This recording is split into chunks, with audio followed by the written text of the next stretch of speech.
Fala pessoal, quem fala é o Leonardo e hoje a gente precisa falar sobre a reserva de emergência. Porque algumas pessoas montam a sua reserva de uma certa maneira que está impedindo elas de prosperar financeiramente. Além de um erro muito comum que poucas pessoas percebem. E se você quiser saber mais sobre essas coisas, fica até o final do vídeo.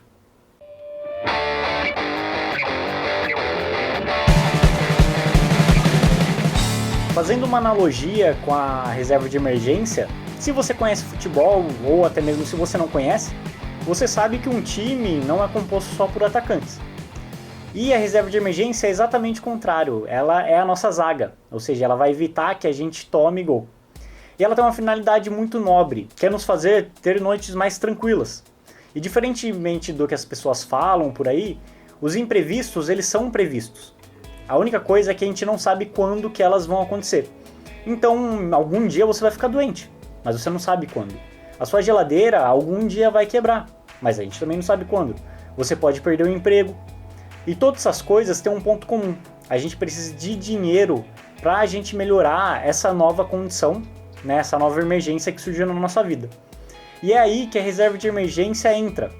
Então ela é a primeira coisa que você tem que fazer quando você começar a sua vida financeira, antes mesmo de investir para o médio ou para o longo prazo. Porque nesse caso, ou o seu dinheiro vai ficar parado, ou então você vai ter uma possibilidade de perda quando você for resgatar esse dinheiro. E segundo a Planejar, que é a Associação dos Planejadores Financeiros Pessoais, nós devemos ter de 3 a 12 vezes o custo mensal. E essa diferença tem a ver com o tipo de trabalho que você tem. E eu vou explicar mais pra frente pra vocês. Então só um exemplo rápido aqui para vocês terem uma ideia do que eu tô falando. Vamos usar um exemplo de uma pessoa que ela tem um custo mensal, ou seja, ela gasta todo mês mais ou menos R$2.000. E ela se encaixa no perfil da pessoa que tem que ter 6 vezes esse valor. Então ela deve ter em sua reserva de emergência R$12.000. Porque se por um acaso ela perdeu o emprego dela, ela vai ter 6 meses para ela se recolocar no mercado de trabalho. Então ela vai ter uma preocupação a menos. É claro, ela vai ter preocupação, porque ela precisa de dinheiro. Mas pensa comigo, você acha que essa pessoa vai estar mais ou menos preocupada do que a pessoa que não tem nenhuma reserva de emergência? Ou até que tem um certo dinheiro investido, mas só em ações. E o mercado de ações está em baixa e ele precisa vender. Ele vai perder o dinheiro. Então isso te traz noites mais tranquilas, para você não se preocupar tanto com possíveis emergências. Então agora eu vou te mostrar como que a gente faz, como é que a gente monta essa reserva de emergência. Quantas vezes dos nossos custos a gente deve ter. Então essa quantidade de vezes ela tem a ver com o seu tipo de trabalho. Quanto menor a segurança que você tem no seu trabalho, maior é a quantidade de vezes o seu custo você deve ter. Então vamos pensar, por exemplo, um concursado. Ele tem uma estabilidade no trabalho, né? Ele não pode ser mandado embora, pelo menos não em condições normais.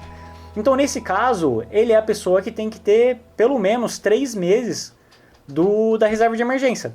Agora, por exemplo, um CLT, ele tem um seguro-desemprego, mas ele pode ser mandado embora. Então nesse caso, o CLT tem que ter pelo menos 6 meses da reserva de emergência. Agora, uma pessoa jurídica, ela tem uma segurança muito menor do que as outras. Então, nesse caso, eu aconselho a ter de 9 a 12 meses do custo que essa pessoa tem. Só que tem um grande problema aí, uma grande falha que algumas pessoas não percebem. Vamos pensar numa pessoa que tem um salário baixo e, por consequência, ele poupa pouco também. Ele vai levar muitos anos para ele conseguir montar a reserva de emergência, quando ele utiliza o seu custo mensal total. Então pensa aqui comigo, se uma pessoa ganhar R$1.200, ela poupa R$200 e os outros 1.000 são os custos que ela tem, mensais. E ela é uma CLT, então ela tem que ter 6 vezes os custos dela. Se a gente fizer a conta, essa pessoa então precisa de R$6.000 na sua reserva de emergência. E se a gente dividir essa quantidade, né, esse valor, por R$200, que é o quanto ela poupa, ela só vai conseguir atingir esse valor em 30 meses. Então ela vai ficar 2 anos e meio para ela conseguir formar a sua reserva de emergência. E isso é um tempo muito grande para ela esperar, né? É um efeito desmotivador que a pessoa tem. O segundo problema é o cartão de crédito.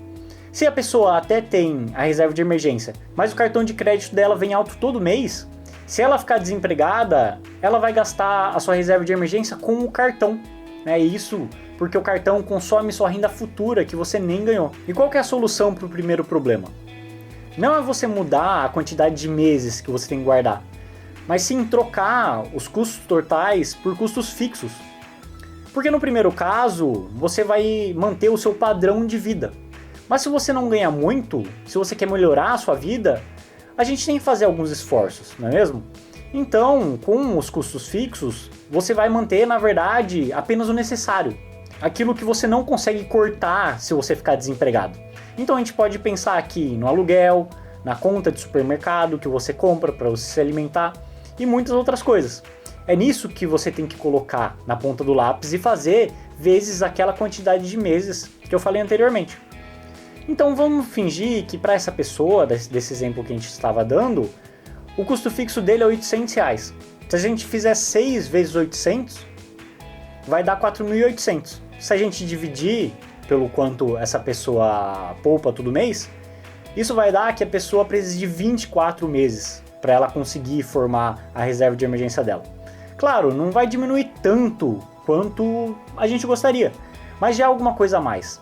Esses 6 meses de diferenças, por exemplo, ele pode pegar esse valor que ele poupa e investir em estudo. Ele pode fazer um curso técnico ou até mesmo um curso digital para que ele consiga melhorar a vida dele e, consequentemente, ganhar mais. Só aconselho somente pessoas que têm um salário um pouco mais baixo para fazer isso. Porque se a pessoa tem um salário alto, ela consegue deixar de consumir para poupar e criar mais rapidamente a reserva de emergência dela. Agora você pode falar, tá bom, eu sei o quanto que eu tenho que guardar para criar minha reserva de emergência. Mas onde que eu deixo esse dinheiro? Eu deixo debaixo do colchão? Então eu te digo o seguinte, o nosso objetivo com a reserva de emergência não é ter o maior lucro possível, e sim ter tranquilidade. Então você vai investir em opções de curto prazo, que você pode retirar a qualquer momento, e quando você retira esse valor, você não vai ter perda alguma. Então a gente pode pensar no CDB de liquidez diária. Esse liquidez diária quer dizer que você pode tirar ele diariamente, como se fosse uma poupança ou uma conta corrente, mas é no CDB, que pague pelo menos 100% do CDI, ou então você pode investir no Tesouro Selic, que é um título do governo, ou seja, você vai emprestar dinheiro para o governo, e você também pode retirar ele a qualquer momento. Então é isso, pessoal, espero que vocês tenham gostado do vídeo. Deixa aqui no comentário se vocês estão conseguindo formar a reserva de emergência de vocês. Se você achou que eu agreguei conhecimento para você, dá um like da riqueza aqui no nosso canal e também se inscreve nas nossas redes sociais. Grande abraço, até a próxima!